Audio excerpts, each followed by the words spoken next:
अच्छा, रोजमर्रा में जितनी हम चीजें यूज करें हमें पता भी नहीं होता, पता नहीं वो है फिजिक्स में ही आ रही होती हैं, उसी के लॉस में चल रहे हैं। आपको एक सिंपल एग्जांपल देते हैं, आप रोड पे जा रहे हैं तो जहाँ पे टर्न आता है जी, गाड़ी जो है टर्न करती है, तो आपने देखा होगा कि जो उसका बाहर वाला एज होता है रोड का थोड़ा सा ऊंचा कर दिया जाता है। बिल्कुल। अगर वो नहीं होगा तो आप अपनी एक स्पीड से जा रहे हैं, स्लो डाउन नहीं होते तो क्या होता है, आप रोड से बिल्कुल स्ट्रेट निकल जाएंगे, नीचे उतर जाएंगे। बिल्कुल। इसका मतलब ये हुआ कि वो जो रोड को आपने डायमेंशन दी है कि आपने उसका बाहर वाला एज जो है उसको आपने थोड़ा सा ऊंचा किया, that is called the banking of road, जिसको हम कहते हैं फिजिक्स लैंग्वेज में। तो वो एक आपको कह सकते हो कि पाथ दे देता है, एक सेंटीमीटर फोर्स दे देता है, जिसकी वजह से आप आराम से मूव कर जाते हो। जिस तरह हैवी बाइक्स की जो रेसिंग होती है उसमें वो बिल्कुल लेट जाता है जब वो टर्न ले रहा होता है। तो ये भी हमारी जो डेली लाइफ में हो रही है। जो हमारा इंजीनियर है, कम टू द क्वेश्चन के हमारा जो असल आज का टॉपिक भी फिजिक्स है, तो इस हवाले में बताता चलूं कि हमारे पास स्टूडेंट्स होते हैं जो कि इंटरमीडिएट कर रहे होते हैं, जो कि इंटर लेवल है। इसमें उनके डिसिप्लिन्स में आता है आईसीएस आता है, उसके बाद मेडिकल आता है, इंजीनियरिंग आता है। बिल्कुल। अब इन तीनों के अंदर फिजिक्स यूज होती है और वो सिर्फ फिजिक्स सब्जेक्ट पढ़ता भी है स्टूडेंट्स। ठीक है। अब जिस वक्त ये तीनों सब्जेक्ट्स उसमें आते हैं तो अक्सर मेडिकल वाला स्टूडेंट जब हमारे सामने बैठा होता है सर, वो अक्सर हमसे क्वेश्चन करता है कि सर मेरा क्या ताल्लुक फिजिक्स के साथ। सर मैं सामने बैठा हूँ, हमने भी जो है बायो पढ़ी है, ठीक है, हम मेडिकल की तरफ जाने वाले थे, तो मैट्रिक में हम यही कहते थे केमिस्ट्री और फिजिक्स हम क्यों पढ़ रहे हैं, क्यों देख रहे हैं। सर देखें, एक डॉक्टर जो है जब पेशेंट उसके पास जाता है तो उसको डायग्नोज करनी होती है उसकी डिजीज। कोई भी पेशेंट है तो डॉक्टर जब उसका ब्लड प्रेशर मेजर करता है, जाहिर बात है हाइपरटेंशन है, एंजाइटी है, माशरे के अंदर जो भी है, तो सबसे पहले उसका बीपी ऑपरेटस, इसको स्फिग्मोमोनोमीटर भी कहते हैं। तो बीपी ऑपरेटस जब ब्लड प्रेशर मेजर करेगा तो वो भी बेसिकली फिजिक्स का ही इंस्ट्रूमेंट है जिससे आप काम करेगा। यस, आप ये पॉडकास्ट कर रहे हैं तो आप ये जो कैमरा यूज कर रहे हैं, जो लाइटनिंग यूज कर रहे हैं, माइक सिस्टम यूज कर रहे हैं, जो इलेक्ट्रिकल सप्लाई आ रही है, ये भी फिजिक्स है। ठीक है। आपको इनकी इंपॉर्टेंस जो है, अब आपको ये बिल्कुल छोटा सा माइक है आपके पास या जो आपके पास ये कैमरा है, इसके अंदर लेंस है। अब इनकी जो बैक एंड स्टडी है जो हम बेसिक स्टूडेंट्स को पढ़ाते हैं जब वो इंटर लेवल पे होते हैं, मैट्रिक लेवल पे होते हैं, उस वक्त उनको समझ नहीं आती। लेकिन जिस वक्त वो प्रैक्टिकल लाइफ में आते हैं तो वो कहते हैं कि सर ये तो जिस वक्त फोकस करता है तो ब्लर हो जाती है इमेज। सर अभी ऐसे ही हो रहा है ना कि अभी आप हमें बता रहे हैं तो उस वक्त हमें समझ ही नहीं आती थी, ठीक है, हम कहते हैं यार ये क्या सब्जेक्ट हम पढ़ रहे हैं, क्या yes. अभी अगर वो चीजें सामने आती हैं तो यस।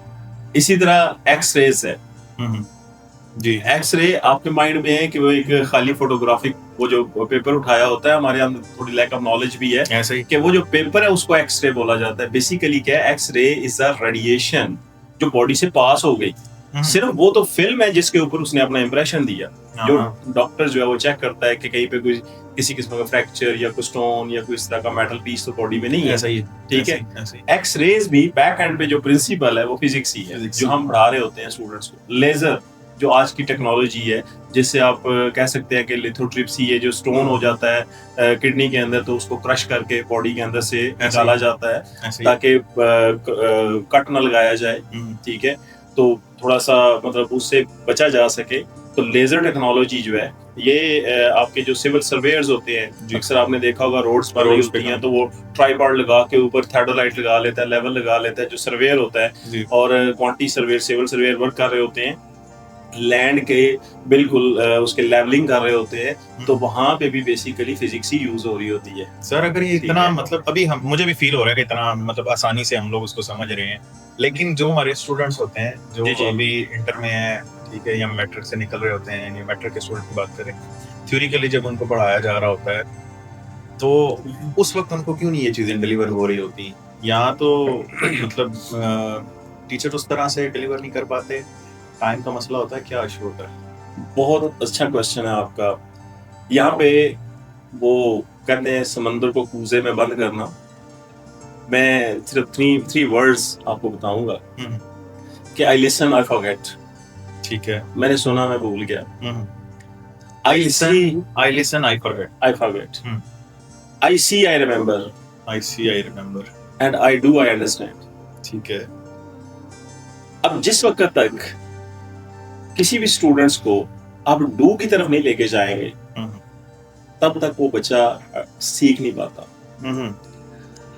हमारे यहाँ थोड़ा सा ये है कि जब लेक्चर दे दिया जाता है तो बच्चा जो है वो क्लास के अंदर है 20 मिनट्स 25 मिनट्स उसकी कंसंट्रेशन रहती है सब्जेक्ट के अंदर। बिल्कुल।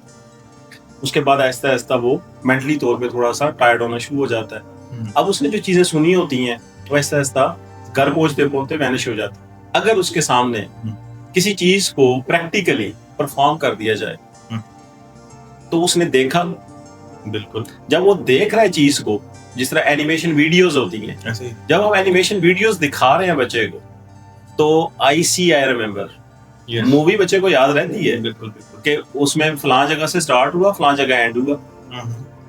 सेम लाइक दैट जिस वक्त हम उसमें एनिमेशन वीडियो चलाते हैं बिल्कुल, तो उस दौरान तो वो उसको चीजों को प्रॉपरली आपको एक्सप्लेन कर देगा, बिकॉज उसके हिंड माइंड में वो चीजें इंप्रेशन छोड़ गई कि ये चीज मैंने देखी, मुझे याद रही, बिल्कुल, लेकिन जो सुनी थी वो काफी हद तक भूल गई ऐसा ही। अगर वो रिवीजन में नहीं गया तो। बिल्कुल। I understand. अब वो जो एनिमेशन उसने देखी, अगर वो बच्चा उस तरह के कोई इक्विपमेंट लेके घर में बैठ के उसको एक्सपेरिमेंटली परफॉर्म करना शुरू कर दे, ठीक है, तो आप देखेंगे कि वो एक क्रिएटिव माइंड स्टूडेंट बनेगा और उसको पता होगा मैंने कौन से स्टेप्स को फॉलो करना है और ये चीज बनानी है। बिल्कुल। और अगर उसने एक दफा वो चीजें डू में चला गया, उसने बना दी, तो दुनिया की कोई चीज कोई भी ऐसी है नहीं है कि उसके माइंड से चीजों को वैनिश कर सके। वो परमानेंट उसके अंदर बिल्ट इन कैरेक्टरिस्टिक्स की शक्ल में आ चुकी है।